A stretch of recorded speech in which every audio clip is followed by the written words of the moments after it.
صلی علی رسول کریم اما بعد۔ معزز حاضرین، قرآن اور سنت کے علوم کے حاملین، ماہرین علوم دین، بزرگان دین اہل اللہ نے احادیث کی روشنی میں دو صفتوں کو بہت نمایاں کر کے بیان کیا ہے، ایک عقل حلال اور دوسرے صدق مقال۔ یہ عقل حلال صدق مقال الفاظ ملانے کے اعتبار سے فارسی انداز ہے۔ عقل الحلال صدق المقال یہ عربی کی ترکیب ہے۔ حلال کھانا، سچ بولنا، یہ اپنے اردو میں ہے۔ اس موقع پر مجھے یہ دو جملوں میں سے صرف ایک جملے کے بارے میں کچھ عرض کرنا ہے، اور وہ ہے صدق مقال، سچ بولنا۔ یہ جو سچ بولنا ہے چھوٹا جملہ ہے، لیکن جب آدمی کیا اندر اگر ویسا نہ ہو جیسا وہ بول رہا ہے تو وہ صدق مقال نہیں ہوتا۔ ذرا اچھا ذہن میں رکھ لینا یہ بات۔ آج کا سبق بہت چھوٹا سبق، مقدار کے اعتبار سے چھوٹا، وزن کے اعتبار سے بہت وزنی، اور ہضم ہونے کے اعتبار سے بہت ثقیل، اور قیمت کے اعتبار سے غیر معمولی اور انمول۔ وہ یہ ہے کہ اگر ہم جو بول رہے ہیں ویسا اندر نہیں ہے تو وہ صدق مقال نہیں، سچ بولنا نہیں۔ اگر اتنی بات سمجھ میں آئی ہے تو آگے بہت سی باتیں سمجھنا آسان ہو جائے گا۔ مثلا نبی علیہ السلام کی مبارک زندگی کے روشنی میں زندگی گزارنے میں کامیابی ہے۔ نبی علیہ السلام کی مبارک زندگی کی روشنی میں زندگی گزارنا، اس میں کامیابی ہے۔ یہ مقال ہے، یہ بول ہے، اندر ویسے ہے کہ نہیں؟ اللہ نے ہم سب کی اور پورے انسانوں کی کامیابی دین میں رکھی ہے۔ تو یہ ایک جملہ ہے جو زبان سے نکل رہا ہے، اندر میں وہ ہے یا نہیں؟ اللہ کے نبی علیہ السلام کی سنت میں جو قوت ہے دنیا کی کسی چیز میں نہیں ہے۔ تو یہ جو ہم بول رہے ہیں وہ اس اندر ہے یا نہیں ہے؟ سچ بولنے والا ہی نجات پاتا ہے، جھوٹ بولنے والا ہلاک ہو جاتا ہے۔ یا بول رہے ہیں تو دل میں بھی وہ ہے یا نہیں؟ اللہ عدل کو پسند کرتے ہیں، ظلم کو پسند نہیں کرتے۔ یہ بول رہے ہیں، اندر بھی وہ ہے یا نہیں ہے؟ اب سمجھ میں آنے کے واسطے میں کچھ باتیں ذکر کیا آپ کے سامنے۔ ہمارے نبی نے فرمایا علیہ السلام، گھر والی کے ساتھ اچھا سلوک کرنا آدمی کے اچھا آدمی ہونے کی علامت ہے، یہ حضور نے فرمایا۔ تو وہی ہمارے دل میں ہے کہ نہیں؟ پڑوسیوں کے ساتھ اچھا سلوک کرنا، ان کا حق ادا کرنا، اور یہ بار بار سنتے رہنا، پڑوسیوں کا اتنا حق بیان کیا، اتنا حق بیان کیا، اتنا حق بیان کیا۔ جبرائیل امین نے کہ نبی علیہ السلام نے سمجھا کہ شاید اس کو میراث میں حصہ دے دیا جائے گا۔ اتنا اچھا سلوک کرنے کا حکم ہے پڑوسی کے ساتھ۔ ہمارے دل میں بھی یہ ہے یا نہیں ہے؟ بچپن میں ہم لوگوں کو رٹایا گیا تھا اور یہ کہا گیا تھا کہ اگر حلال طریقے سے جھونپڑی ملی ہے تو وہ اچھی ہے حرام سے حاصل ہونے والے بنگلے کے مقابلے میں۔ بالکل چھوٹے چھوٹے تھے ہم لوگ، اس وقت یاد دلائے تھے ہم لوگوں۔ جو ٹوٹی ہوئی جھونپڑی بے ضرر ہو، بعض لوگوں کو اشعار کا ذوق رہتا لیکن آج کل ختم ہو گیا وہ، اس لیے کہ اردو ختم ہو گئی، اور ہم لوگ سمجھ نہیں رہے کہ یہ اردو مسلمانوں میں جن کی مادری زبان اردو ہے ختم کیسا ہو رہی ہے۔ ہمارا نوجوان اردو پڑھنا نہیں جانتا، ہمارا نوجوان اردو لکھنا نہیں جانتا۔ گھر میں چونکہ اردو بول لیتے تو بول چال میں اردو ہے، مگر علم بول چال میں نہیں ہے، علم تو کتابوں میں ہے جو لکھا گیا ہے۔ دشمن نے بڑی ہوشیاری سے ہم کو اپنی مادری زبان سے ہٹا دیا، اور دانشوروں نے یہ سمجھا کہ بس صرف انگلش انگلش انگلش ہی آج کے دور کی ترقی کا ذریعہ ہے، اور سب کو وہی سکھانا شروع کر دیا۔ اور ایسا کرنے والے لوگوں کی نگاہوں میں سمجھدار، اور ایسا کرنے والے اپنے نظر میں روشن خیال۔ ہم کو معلوم نہیں ہے کہ عرب کے لوگوں کو عربی زبان سے ہٹا دیا تاکہ قرآن و حدیث سے کچھ نہ سیکھ سکے۔ ہر ملک کے لوگوں کو ان کی اپنی مادری زبان سے دشمنوں نے ہٹا دیا کہ ان کی مادری زبان میں اسلام کا جو سرمایہ تھا اب وہ اسے نہ پڑھ سکے۔ اب کتابوں میں جو ہماری اردو میں اسلام کا جو ذخیرہ ہے، قرآن کی تفسیر کا، احادیث مبارکہ کے ترجموں کا، تشریحات کا، فقہائے کرام کے مسائل کا، تحقیقات کا جتنا ذخیرہ ہے، وہ پورا کا پورا ذخیرہ آج ہماری نوجوان نسل کے لیے بیکار ہو کر رہ گیا۔ کیوں؟ اس لیے کہ نہ کوئی پڑھ سکتا ہے نہ سمجھ سکتا، اور اس کا اندازہ ہم لوگوں کو خاص طور سے اس وقت میں زیادہ ہوتا ہے جب ہم کبھی کبھار بیان کرنے کے بعد میں باہر نکلتے ہیں تو ہمارا کالج کا، یونیورسٹی کا طالب علم آ کے یہ پوچھتا، مولانا صاحب آپ بیان میں یہ ورڈ بولے، یہ ورڈ کے کیا معنی ہے؟ پوچھتا ہوں۔ 500 سال تک، 600 سال تک ترکی میں مسلمانوں کی حکومت رہی اور بڑی شان و شوکت کے ساتھ میں رہی، لیکن انقلاب برپا کرنے والوں نے 100 سال پہلے ایک شخص کو کھڑا کیا جس نے ترکی زبان کے صرف رسم الخط کو بدل دیا، تو اس زبان میں جتنا اسلامی لٹریچر تھا آج ترکیوں کے لیے بیکار ہو کر رہ گئے، اس لیے کہ اس نئی زبان میں تو ہے ہی نہیں کچھ۔ اور ہم لوگ ابھی سو رہے، خوابوں میں پڑے ہوئے۔ ارے بھائی دنیا کی پوری زبانیں سکھاؤ اسلام پھیلانے، مگر اسلام پھیلائیں گا کون؟ جو اسلام جاننے والا رہے گا نا۔ اتنا سمجھ میں نہیں آ رہا لوگوں کو۔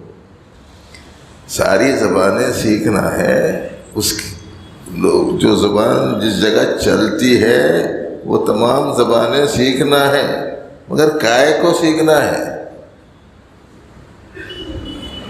جنٹل مین کہلانے کو، گریجویٹ کہلانے کو، ڈاکٹرز کہلانے کو؟ جی نہیں، پیغام اسلام کو پھیلانے کو سیکھنا ہے، ہر زبان کو پیغام اسلام کے پھیلانے کو۔ اب ہماری نئی نسل پڑھے گی زبان دوسری، اس کی مادری زبان ہے دوسری۔ پوری دنیا کے ماہرین تعلیم کا بنیادی جو اصول ہے وہ یہ ہے کہ بچوں کی تعلیم ان کی مادری زبان میں ہونی چاہیے۔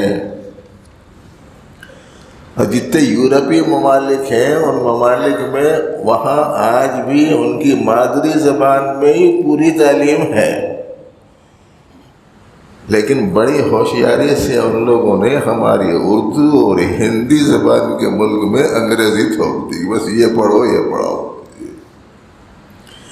ضرور پڑھو ضرور پڑھاؤ، انگریزی، فرانسیسی، لاطینی، جاپانی، چینی، ترکی، جو زبان سیکھنا ہے سیکھو، مگر کائے کو؟ دین کے پھیلانے کو۔ اگر یہ مقصد نہیں ہے تو کچھ نہیں ہے، سب پڑھ پڑھا کے بیکار ہے۔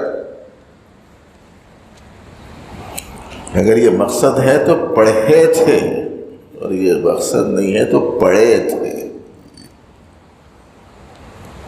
کوئی وزن نہیں ہے اس چیز کا۔ تو خیر اس پر عرض کر رہا تھا میں کہ ہم لوگ جو بولتے ہیں، ہمارے نبی علیہ السلام نے بعض صحابہ کو دوسری زبان سیکھنے کو کہا، اور صحابہ نے اتنی جلدی سیکھا کہ 15 دن میں لکھنے پڑھنے کے لائق بن گئے، 15 دن میں۔ مگر کیوں لکھایا پڑھایا؟ کیوں سیکھنے کو کہا؟ یہودیوں کے خطوط آتے تھے ان کی اپنی عبرانی زبان میں، یہ جانتے نہیں تھے عرب کے لوگ، ایک شخص جانتا تھا، وہ بھی ان کا اپنا نہیں تھا، اس کو بلا کے پڑھاتے تھے، ذرا دیکھو اس میں کیا لکھا ہوا ہے، انہیں پڑھ کے سناتا تھا، تو پھر اس کے جواب میں آپ اسی کی زبان میں جواب دینے کے لیے اسی سے لکھواتے تھے، پھر وہ بھیجتے تھے۔ اب وہ پڑھ کے صحیح سنا رہا یا میں جو لکھنے کے لیے بول رہا ہوں وہ اس لکھ رہا، ایسا شرپسند لوگ نہیں کر سکتے۔ بادشاہوں کے زمانے میں، حکمرانوں کے زمانے میں ایسا ہوا کہ ایک آدمی کو بھیجا گیا ایک ملک میں اس مقصد سے کہ اس کے اندر جو عقل پسند اور عقل اور سمجھداری اور ہوش مندی، سوجھ بوجھ کا کمال دکھانے کے واسطے بھیجا بھیجنے والے نے، لیکن لکھنے والے نے کیا لکھا؟ جو جلتا تھا ان لوگوں کی یہ صلاحیت سے، وہ جلتا تھا، اس نے لکھا کہ بادشاہ کی طرف سے حکم ہے فلاں ملک کے فرما روا کو، یہ 2 لوگ جب تمہارے دربار میں حاضر ہوں فوراً ان کو قتل کر دو۔ کئی بولے تو یہاں ان کی موجودگی میں یہ دوسروں کی نہیں چلتی تھی، تو بولنے والا کچھ اور بولتا ہے، یہ ہمارے معزز مہمان ہیں، سب سے زیادہ سمجھدار اور عقل مند ہیں، آپ اپنے دربار میں جون سا سوال آپ ان سے کریں گے یہ اس کا جواب بہت بہتر طریقے سے دیں گے، اس سے آپ کو اندازہ ہوگا کہ ہماری مملکت میں، ہمارے دربار میں کیسے ذی شعور لوگ موجود ہیں، اس کے واسطے بھیجے تھے۔ تو یہاں جو ہر مشورے میں وہی لوگ غالب رہتے تھے، تو ان کے خلاف کے لوگ بھیجے ہوئے خط میں ترمیم کر کے یہ بولے یہ دونوں پہنچتے قتل کر دو۔ تو جو دشمن ہوتا ہے نا، نہ سناتا صحیح ہے نہ ترجمانی کرتا صحیح ہے، اسی لیے نبی رحمت صلی اللہ علیہ وآلہ وسلم نے حضرات صحابہ کرام میں سے بعض کو فرمایا تم فلانی زبان سیکھو تاکہ ان کا خط آئے تو تم پورا صحیح پڑھ کر سنا سکو کہ کیا اس میں لکھا ہوا ہے، واقعتاً اس کا ہم کو جانکاری ہو اور اس کا جو ہم جواب دیں وہی اس میں لکھا ہو جو ہم بول رہے ہیں۔ تو دوسری زبان سیکھنے کو کہا تھا کائے کے واسطے؟ پیغام پیغمبری کو دوسروں تک پہنچانے کے لیے اور لوگوں کے ذہنوں میں کیا چل رہا ہے جاننے کے لیے، اس واسطے سیکھنے کو کہا۔ حضور نے قرآن کریم میں اللہ پاک نے فرمایا وَمَا أَرْسَلْنَا مِن رَّسُولٍ إِلَّا بِلِسَانِ قَوْمِهِ لِيُبَيِّنَ لَهُمْ، ہم نے جو بھی پیغمبر کو بھیجا تو ان کی قوم کی زبان میں بھیجا تاکہ اللہ کی بات وہ اچھی طریقے سے ان کو سمجھا سکیں۔ تو زبانیں سیکھنا مگر کائے کو سیکھنا، بس ذرہ یہ فرق کیسا ہے؟ سب زبانیں سکھا رہے ہیں، بہت اچھا کر رہے ہیں، ہمارے بچے زبانیں سیکھ رہے ہیں، بہت اچھا کر رہے ہیں، درمیان میں گڑبڑ کیا ہو جا رہی؟ کئی کو سکھا رہے ہیں، کئی کو سیکھ رہے ہیں، بس یہ بیچ میں کا یہ جملہ نکل گیا، سکھانا صحیح سیکھنا صحیح، کاہے کو سیکھنا، یہ جملہ نکل گیا بیچ میں۔ بس گزارش یہ کہ ذرا یہ بیچ میں یہ جملے کا اضافہ فرما لیں گے۔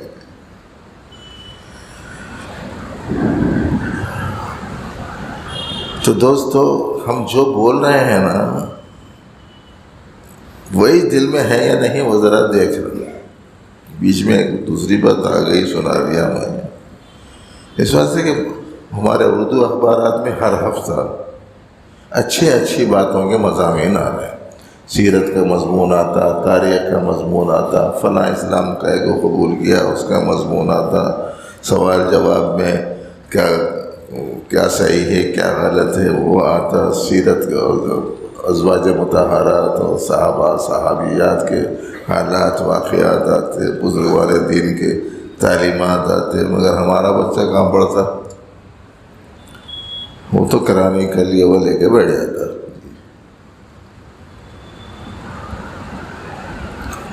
اور کرا نہیں کل، آج کیا کرتا ہوں، ایسا ہو جاتا بس۔ ارے بھائی ہمارے لکھنے والے بھی وہ وہی زبان میں لکھ رہے ہیں، پڑھنے والے بھی جی پڑھنے والے وہ زبان کو جانتے ہی نہیں ہیں۔